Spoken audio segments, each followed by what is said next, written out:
ಯಪ್ಪ ನಮಸ್ಕಾರ ಬೋಯಪ್ಪ. ನಮಸ್ಕಾರ. ಯಪ್ಪ ಇದು ಸ್ವಲ್ಪ ಸಮಸ್ಯೆಗಳು ಒಂದು ಬಿಡೋಣ ಒಂದು ಬಾಳ ಬರಕತ್ತವ. ಇವನಿಗೆ ಕಾಡಾಟ ಅಂತೇಳಿ ಬಂದು ಬಳಗ ಅಣ್ಣ ತಮ್ಮ ಎಲ್ಲರೂ ದೂರ ಆಗಿಬಿಟ್ರಪ್ಪ. ಇವನ್ ಜೊತೆಗೆ ಹೋಯ್ದು ಅಂದ್ರೆ ನಮಗ ಹತ್ತದಂತಾರ. ಇದಕ್ಕೇನೋ ಒಂದು ಪರಿಹಾರ ಹುಡುಕಿ ಕೊಡಪ್ಪ ತಂದೆ. ಪರಿಹಾರ ಹಾ ಮಾಡ್ಸ್ಯಾರ ನಿನಗ? ಮಾಡ್ಸಾರಪ್ಪ. ಯಾರು ಮಾಡಿಸಿದಾರಪ್ಪ ಅಂತೀನಿ. ನಿಮ್ಮ ಎಡಬಲಿದ್ದವರು ಎಡಬಲ ಇದ್ದಾರಂದ್ರೆ ಅಣ್ಣ ತಮ್ಮರಲ್ಲಪ್ಪ.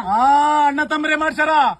ಒಂದು ವೇಳೆ ನೀನು ಮಾಡಿಸಿದ್ ತೆಗಿಸಾಕಲ್ಲ ತಿರುವಾಕಲ್ಲ ಅಂದ್ರ ಸತ್ತವತ್ತಿದೆ. ಮತ್ತೆ ನಾನೇ ತಿರ್ಕೊಂಡು ಬಿದ್ರೆ ಸರಿ ಹೋಗ್ತದ? ಬಹಳ ಖರ್ಚಾಗ್ತದ. ಎಷ್ಟಾಗ್ತದ? 20,000 ರೂಪಾಯಿ ಬೇಕು. ನಿಮ್ಮಂತವ್ರು ಮಾಡ್ಸನ ತಮ್ಮ ಮಾಡ್ಸನ ಅಂತ ಹೇಳಿ ಅಣ್ಣನ ಮನ್ಯಾಗ ತಮ್ಮ ಊಟ ಮಾಡ್ಲಾರ್ದಂಗ ತಮ್ಮನ ಮನ್ಯಾಗ ಅಣ್ಣ ಊಟ ಮಾಡ್ಲಾರ್ದಂಗ ಎತ್ತ ತಾಯಿ ಅನ್ನ ಹಾಕಕ್ಕೆ ಬಂದ್ರು ಅನುಮಾನ ಪಡಂಗ ಸೃಷ್ಟಿ ಮಾಡಿರಿ ನೀವು.